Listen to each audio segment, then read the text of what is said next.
ready to begin now.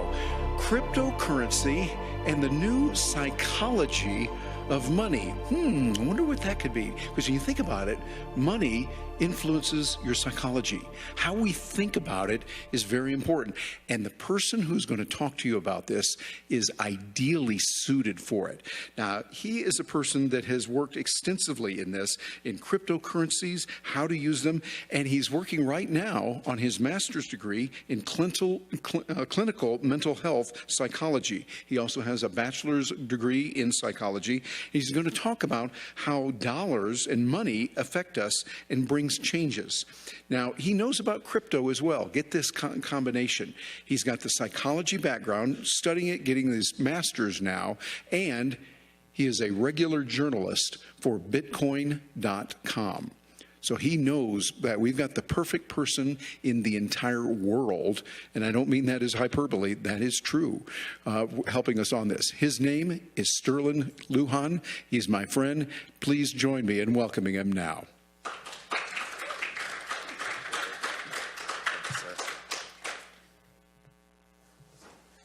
How is everybody today?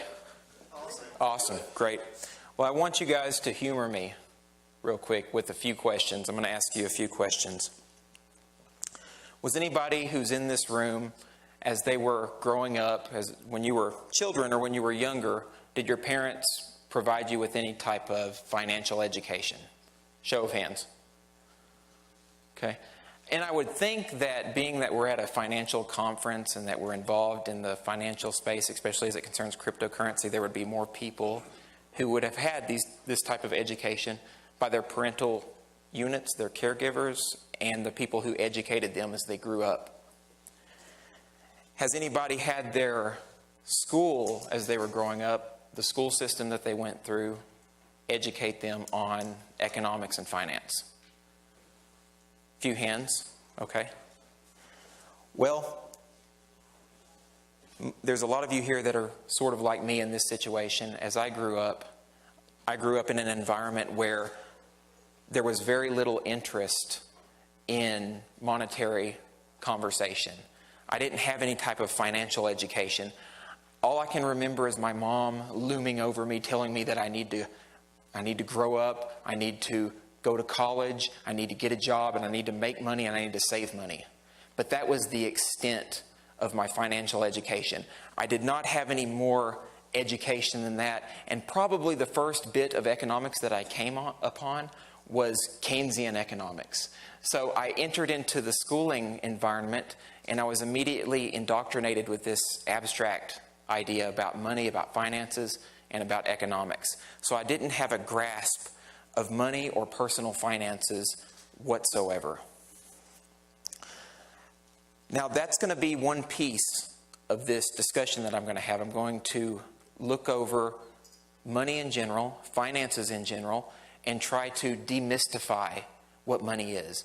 But then we're going to dig a little deeper, and we're going to look at the psychology of money. We're going to look at how money affects us behaviorally, cognitively, and emotionally.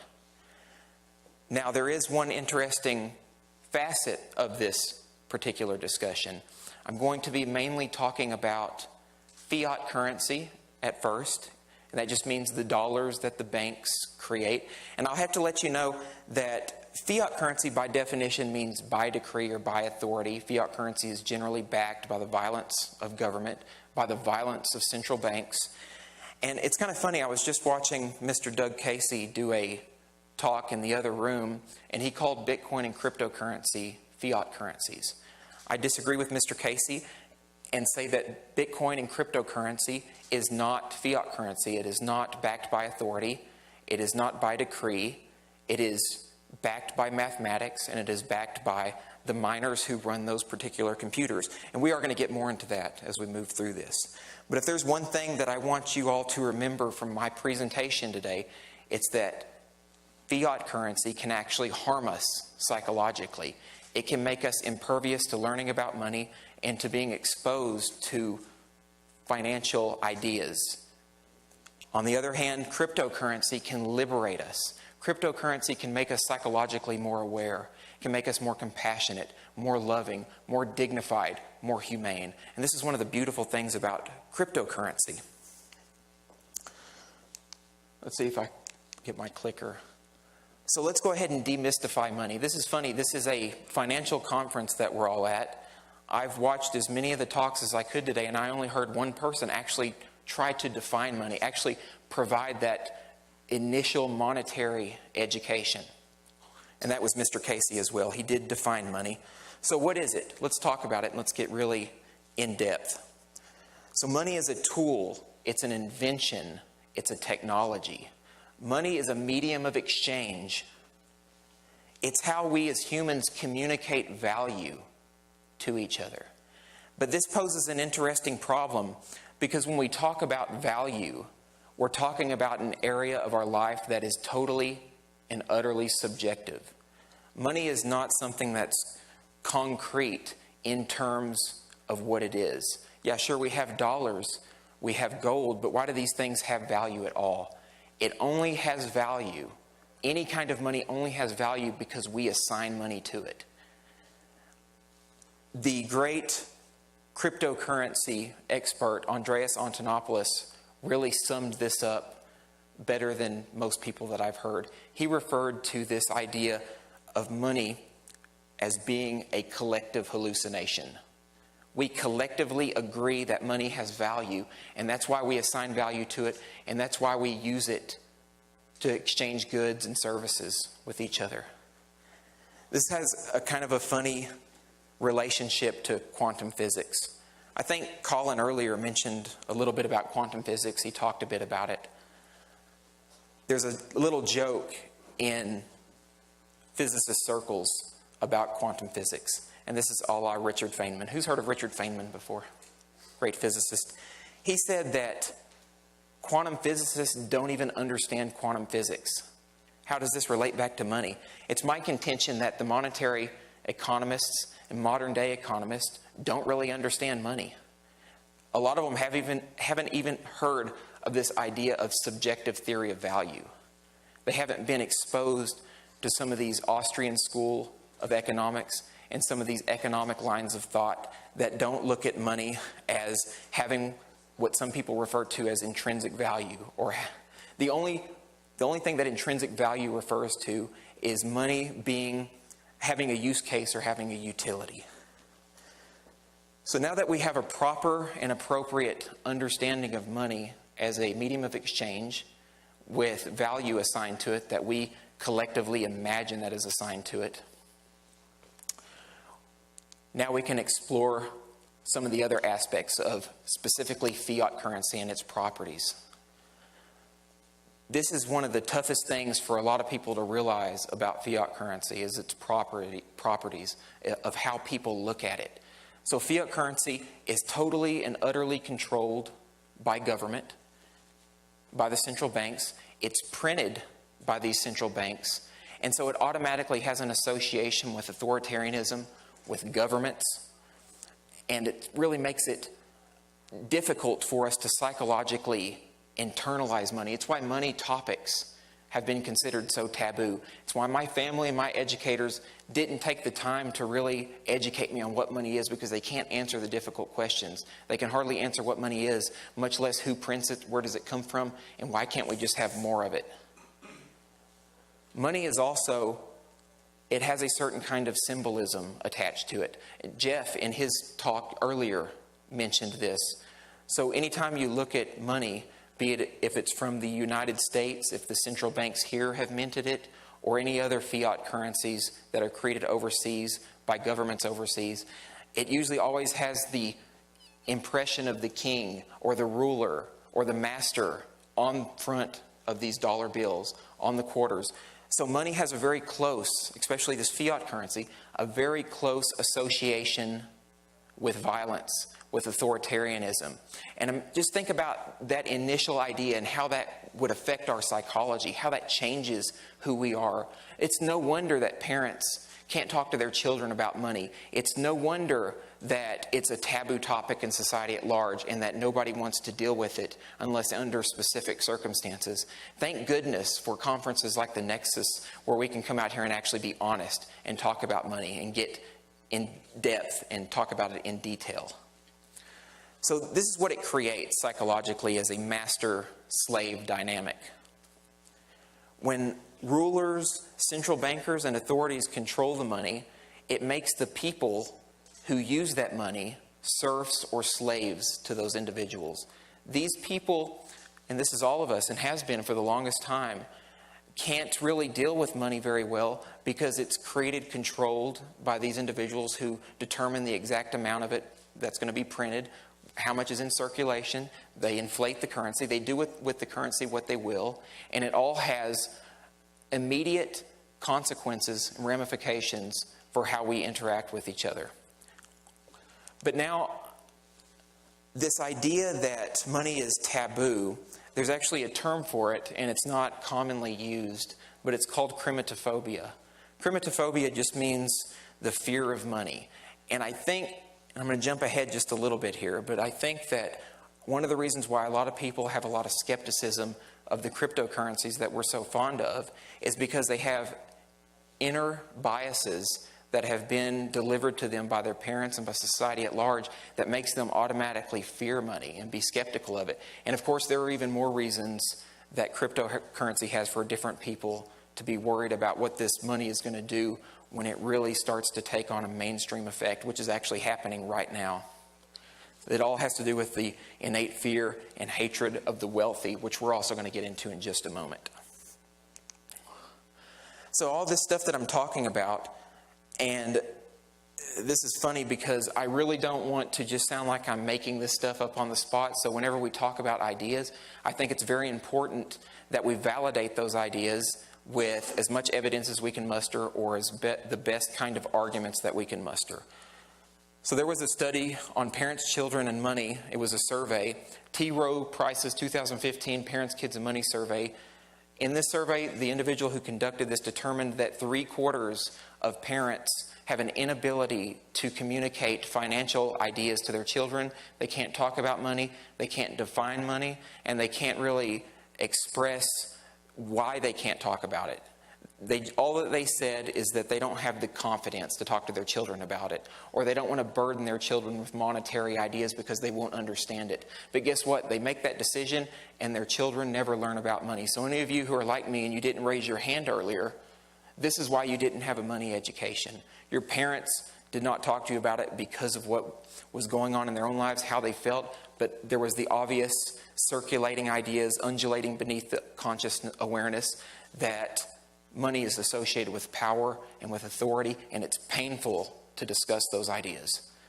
There was a psychologist by the name of Adrian Furnham. He wrote a really great article on Psychology Today called The Psychology of Money.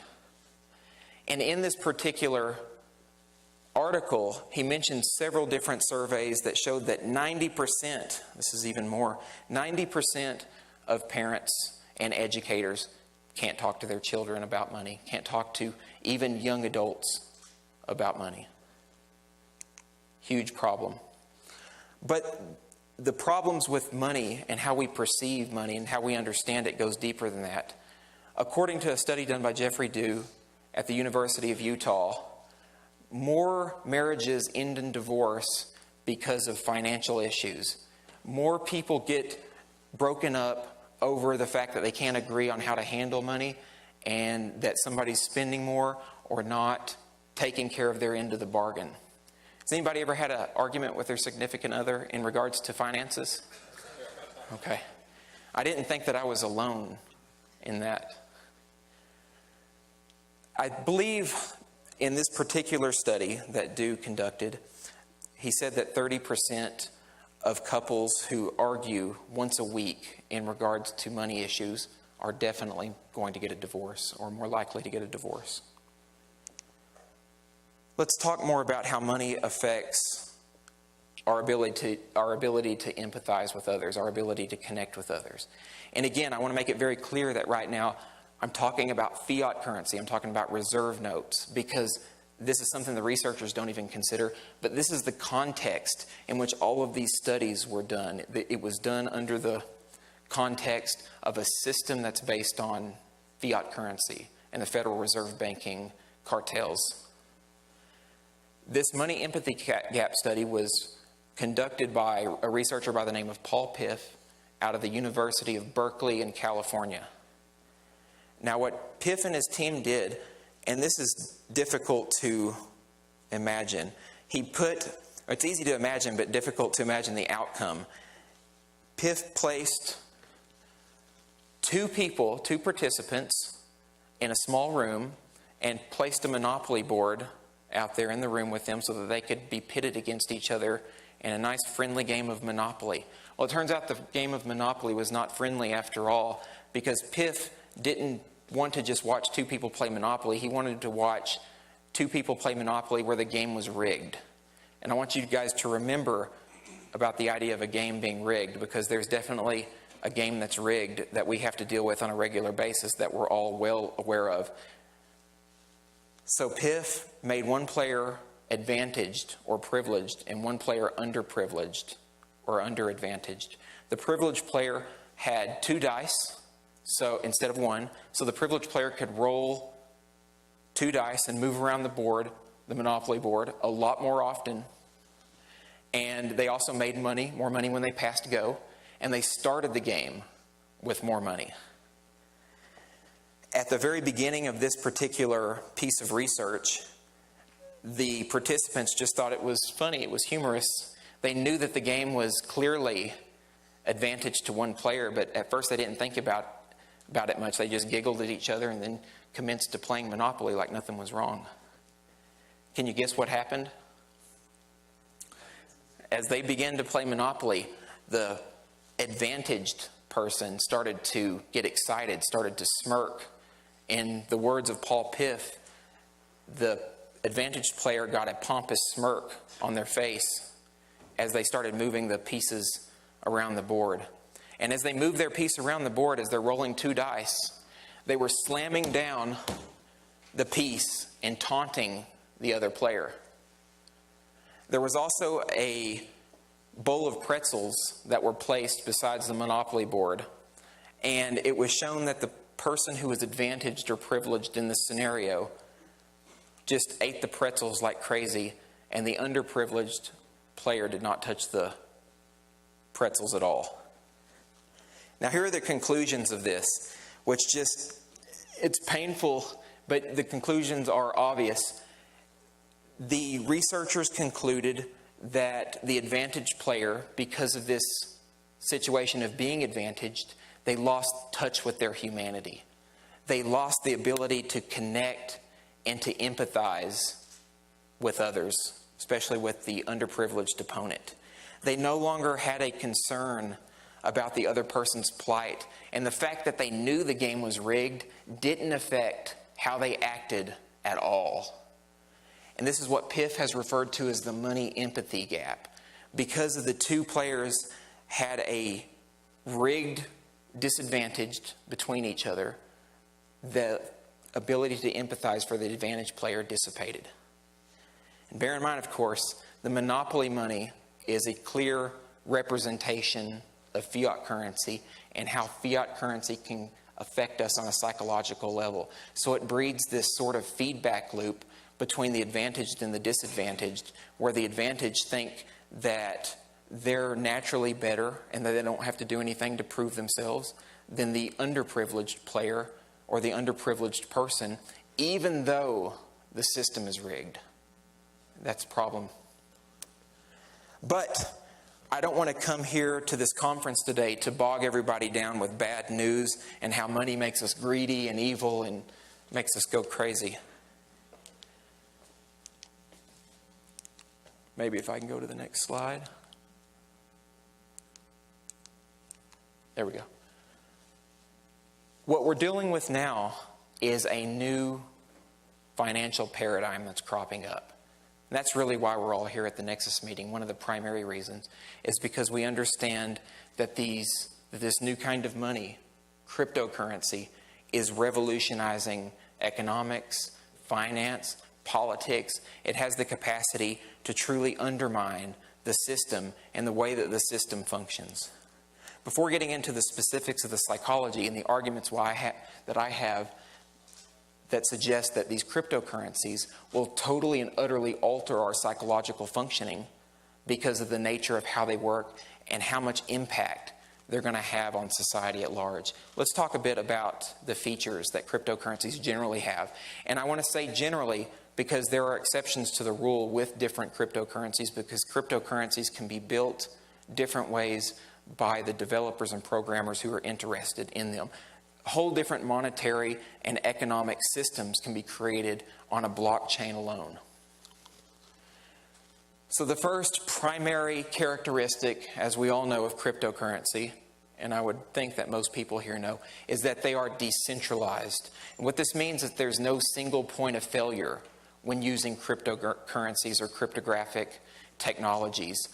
Instead of having a single point of failure or a honeypot that hackers, malicious entities, government agents, or any other individuals can get involved in and contaminate that entity, these technologies are distributed over what we refer to as the consensus network, where consensus can be determined by a group of individuals in a truly democratic fashion to alter the network and to prevent people from harming the network. Just a bit about our psychology. The current system that we live in is the antithesis of that. Instead of being completely and totally decentralized, the system that we are currently part of is centralized.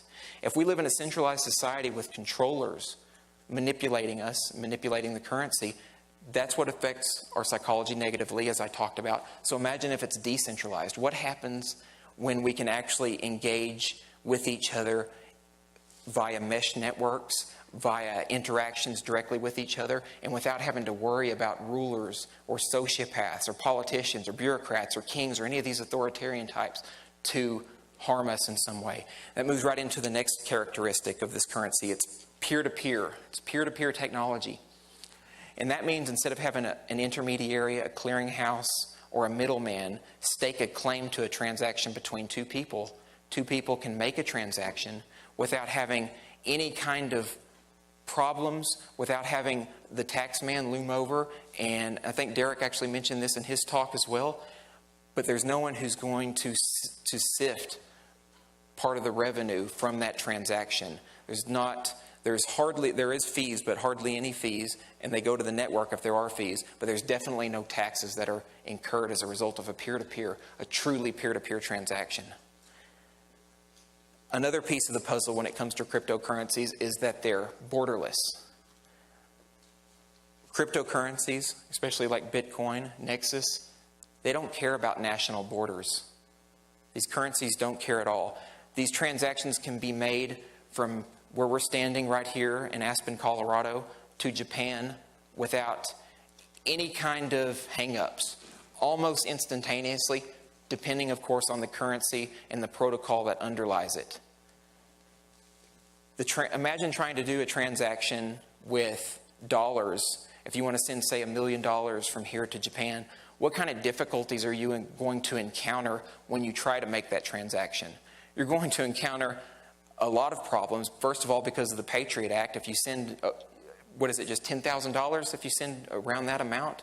You're going to have to put down all of your information, document yourself, and then you're going to have to pay a huge, nasty fee. And now the CIA and the FBI and the Homeland Security Department, whoever else knows everything about you, and then probably can continue to fish for information about you if they want. But these currencies overcome that problem. And this is another beautiful part of why cryptocurrencies can help heal society and fiat currencies harm society. When any of these currencies are centralized, it creates these problems where people now get to harm others in a very easy way. It's a nasty system that we're part of. These cryptocurrencies are also permissionless. A lot of them are permissionless, not all of them. There's a such thing as a permissioned blockchain. But that's sort of another discussion, a technical discussion for another time. But if these currencies are permissionless, that means that in theory, anybody can alter the code. They can write a little bit of Python if they want, change the code, and gain consensus on the network and upgrade those protocols. Permissionless also means that You don't have to worry about innovating. If you want to innovate with cryptocurrencies, you just do it. You don't have to ask anybody permission to build a blockchain. If you want to know what happens when people try to create dollars or mint new tokens, just go ask what happened to Bernard von Nothaus. Does anybody know who that is? Yeah, the individual who created the Liberty Dollar. So they charged him with counterfeiting, with wire fraud, and with a slew of other charges for doing nothing but wanting to create a currency that would compete with the dollar, with USD. Bernard von Nothaus, N-O-T space H-A-U-S. Yep. Finally, and there's a lot more features, and there's new features coming up in regards to cryptocurrencies all the time, but one of the ones that some blockchains will use, of course, and some others may not use, is being totally transparent. And this is really important for the psychological ramifications, because if you live in a society that uses fiat currencies and uses credit transactions, and you're trying to do some charitable work, or you're claiming that a tax is going to go to a certain person or certain entity or be funded into a certain project, everything that occurs in the fiat currency space by politicians, if they want it to be, or bankers if they want it to be, it won't be transparent. It will be very difficult to find out the flow and the circulation of that particular money. But on a blockchain, especially one like Bitcoin, all transactions are public. And if you want to create a generous fund for your favorite charity or your favorite donation, you just do it, and then everybody can follow exactly where those funds go, and you can be 100% transparent, and that will also raise your respectability in society. Right now, politicians have no respectability because they try to hide everything. They try to lie to us while they're surveilling us, and this is something that has to stop. And I think we will stop it. That's one of the primary reasons that we're all here today. So how exactly is cryptocurrency different? How are these monies really different than fiat currencies? And one of the things, and I've mentioned this briefly in tidbits, is that they change the nature of our relationships with people because it's decentralized and it's peer-to-peer. Now it creates a situation where we can more easily interact with our peers, with our fellow humans.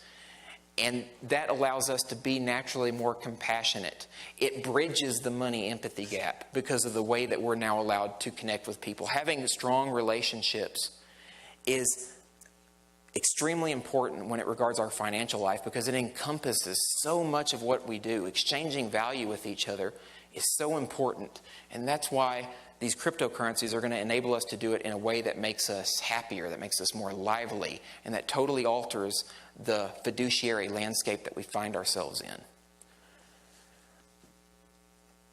The fiat currencies, as I mentioned, have a master-slave dynamic. The dynamic that cryptocurrencies use is a friend-to-friend dynamic. This means we can be each other's friend, and this goes along with the relationship component of this as well. I don't have to see another person as just another person in this particular ecosystem. And we can already see how tight-knit and how appreciative of one another we are in the cryptocurrency ecosystems because we know we're building something that is outside the scope of these nasty systems that we find ourselves in. So it also changes our work habits and our patterns of living and makes us a lot more amenable to working with each other in regards to money. It makes us want to talk about money more often. And again, this is just more reasons for us to understand that cryptocurrency has the capacity to heal society, to change the way that we think, to alter our neurology at a fundamental level. And we'll discuss that a little bit more as well. This is one of my favorite things to talk about in regards to this topic, this idea that this money is gamified in an equitable way. When I say that cryptocurrencies are gamified, that means that it reminds, and this is just me personally, it reminds me of a video game that I truly enjoy. Is there any gamers in our presence here, or people who have played games before? So it's gamified, and here's a point to this topic. A lot of people tend to play video games or have a habit of wanting to get involved in video games because they want to escape the tumultuous nature of their lives. They want to get out of having to play in a system that's rigged. I told you to remember that rigged concept. When you're playing in a system that's rigged and it's gamified in a rigged way, who wants to be a part of that game? Who wants to play that if they know they're going to lose because the other player is advantaged? Nobody.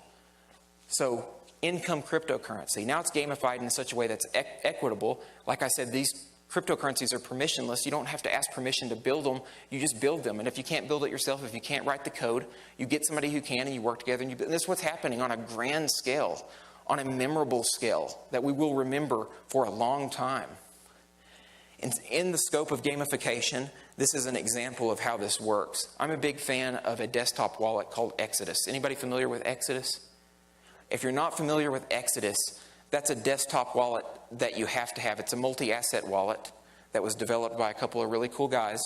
The website is exodus.io, but they focused on the design of Exodus as an emotional design, as something that was eye-catching, that was aesthetically pleasing, beautiful, and brilliant platform.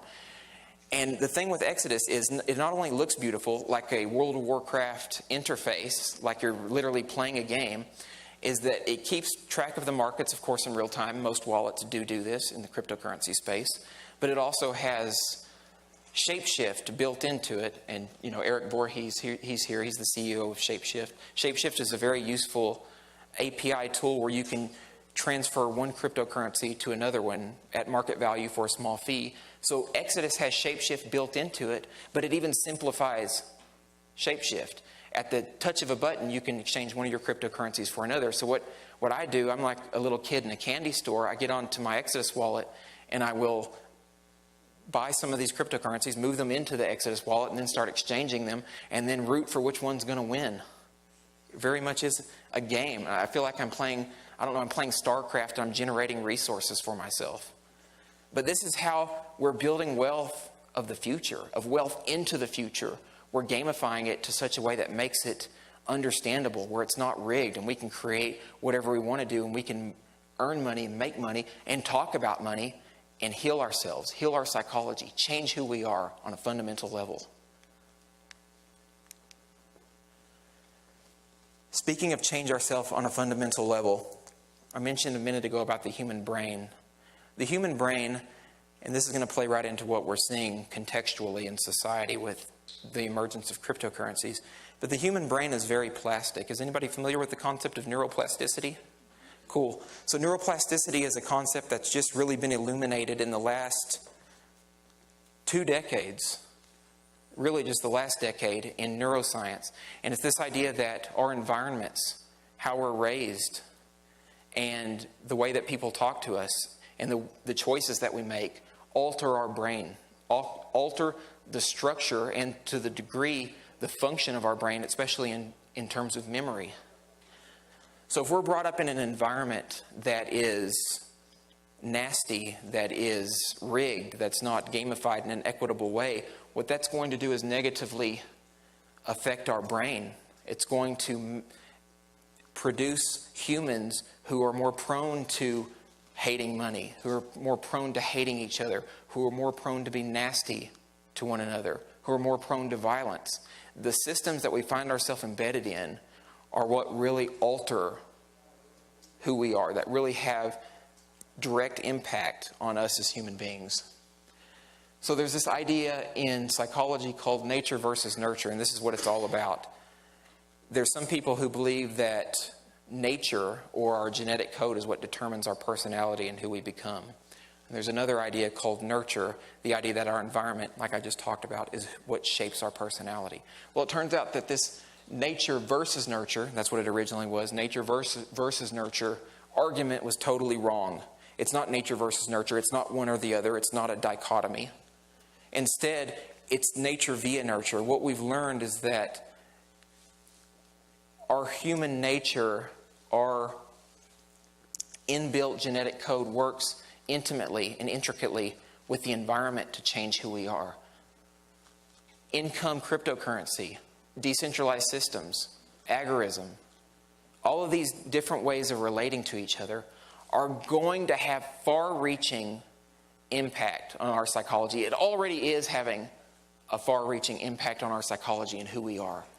It's creating a situation where we can finally now connect with each other. It can heal us on a fundamental level. The environments that we find ourselves in totally change who we are as people, even as we go through life making decisions. And this is not to say that it's just these systems that change people.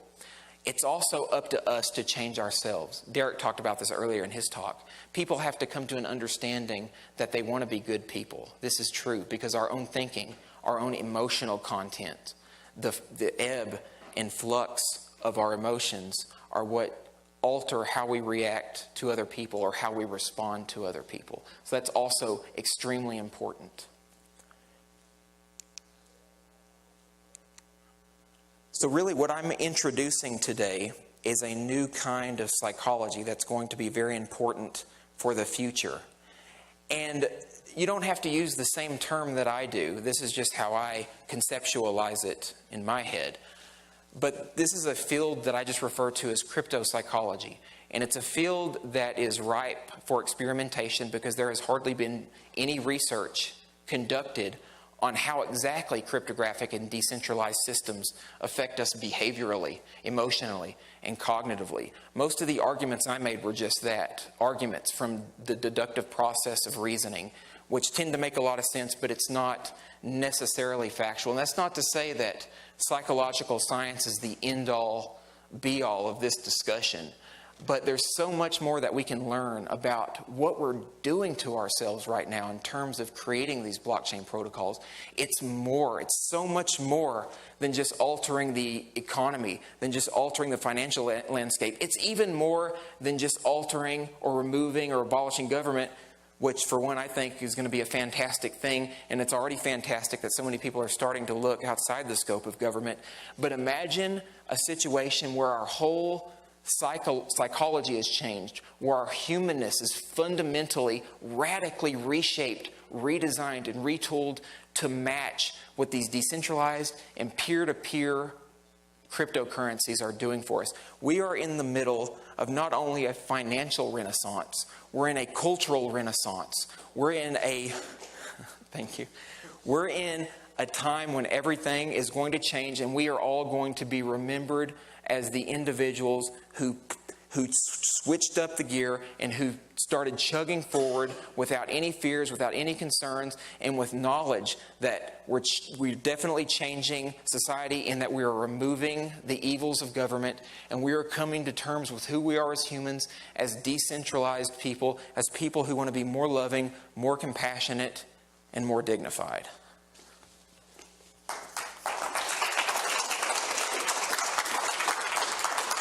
And I'm not sure what time it is, but I'm fairly certain I have time for questions. It's 4:07. Yeah, I have a few minutes if anybody has any questions or thoughts. Sure. What kind of a physical place would you say would be a good place to kind of do actual testing on this? Like what kind of a research facility would you envision would support this the best? Sure. So the question is, what kind of research facility would support this type of research the best? And there's a couple of different ways that this could be experimentally designed. We could just do naturalistic settings, which are very difficult to do, but you can watch people use cryptocurrencies and interact in certain environments. So a naturalistic setting would be one way to go about it. But you could also do a typical laboratory design where you could have people use cryptocurrencies in an enclosed space, although that does have some artificial implications. But I think that what will happen, there will be a multitude of different experimental designs where the researchers will try to tease out how exactly cryptocurrencies function. Just a real quick follow-up. Sure. I thought about like a larger scale, like a charter city kind of approach where people sign up to make their work actually living this sort of test life or something. Yeah, that's a great idea. So he asked, have I considered like a charter city or basically a larger scale look at how these cryptocurrencies affect us psychologically? And I think with what's coming up in terms of seasteading, what Roger talked about earlier in regards to a new libertarian country where it's probably all going to be cryptocurrency based, I think those are definitely ripe for experimentation in the psychology of cryptocurrencies. Great question. Thank you, sir. Any other questions? Have you looked at the money scripts, George Kinder, any of those guys that talk about how your money beliefs are formed? I can't say that I'm familiar with that individual. That's something you'll have to enlighten me on. We might take a look at it. Okay. I want to take those applications and then just say, okay, if we use cryptocurrency, what does that look like? Yeah, that sounds great. Maybe after this, meet me and have a little discussion with me. I would like to hear more about that. Thank you. Yeah. Still have a few minutes, I think. What's your thoughts on proof of work versus proof of stake versus delegating proof of stake? You must keep up with my content because you know that I post on Steemit and Steam quite often. I'm just Sterling Lujan on Steemit. You can find me on that. So I think that proof of work obviously is a very valuable function for mining. The idea of creating rewards by using energy and electricity to produce new Bitcoin and to verify and timestamp transactions on a blockchain. But we're seeing that there are some problems with that. Obviously, it takes a large amount of resources, and now there has been a mild amount of centralization, I say mild amount in a loose way, of the mining process, and that can be problematic. Yeah, and that luckily, that doesn't bother me at all, though. I'm not worried about that one bit because we live in an environment where we actually finally have competing currencies. Before cryptocurrencies, there wasn't really true competing currencies, and United States versus the euro or something, that's not a real competing currency. Real competing currencies can be used by you and I within the scope of this room if we want to. But I'm a big fan of proof of stake mixed with proof of work. That's great. I also like delegated proof of stake. That's what the whole Steemit platform is based on. And all that suggests is if we have a large amount of stake in a platform or an enterprise, then we can delegate that stake out to somebody else in the form of blockchain-based rewards and give them money in the form of influence from us, which is an amazing, and I think Dan Larimer actually created that, actually invented that technology with BitShares and with Steemit. And I think that all of these proof of work, proof of stake, all these mining functions are going to continue to grow, and we're going to see some really novel things crop up in the next few years. I'm in the process of creating with my team a platform, a little bit more, to be humble, advanced in Steam. I'd like to discuss it with you a little bit. Yeah, sure. You can stop me and we can have a chat. That's not a problem. Where are we at, Terry? 3 minutes. Okay. Any other questions? I do a lot of work on Dave Ramsey stuff. I'm a coordinator for him. One of the things Dave tries to teach is trying to get people to go back to using as much cash as possible in the beginning when they're doing a financial reset of some type, just so that you can be in relationship with money again, to feel it when it spends it, Right. A little bit. Because all the studies show that people who use predominantly credit cards spend about 10 to 25% more than people who spend cash. Part of that being a convenience factor, part of it being a psychological factor. It's easier to spend on a credit card. I've been trying to figure out, how does that relate to Bitcoin? When we get to the point where we're spending Bitcoin more and more to buy products and services, it's so limited now. Where do you see it in 5 to 10 years if we have a mass adoption of Bitcoin? How does that affect our psychology of spending? Right. That's a good point, especially with the studies regarding dollars. I don't think it's going to. I think there's going to be a movement to such an extent where there's so many different cryptocurrencies and so many different ways that we can spend, that it's going to negate the fact that it's not physical. So if we have a whole bunch of different cryptocurrencies in an equitably gamified system, then we can have a different amount of currencies to spend all at time, and then we can create our own currencies. One of these days, maybe I'll have Sterling coin, or maybe Derek will have Derek coin, and those days are actually coming as well. So that's, I think, one potential answer to that question. That's a good question, though. It's complex. And if I didn't mention it, he just asked, and this is for the purposes of the microphone, but he asked what happens when people can't use, or what happens to spending psychology as cryptocurrency is more heavily adopted. So, okay. Well, I appreciate being here, and you guys were awesome. Very good. Thank you. Thank you.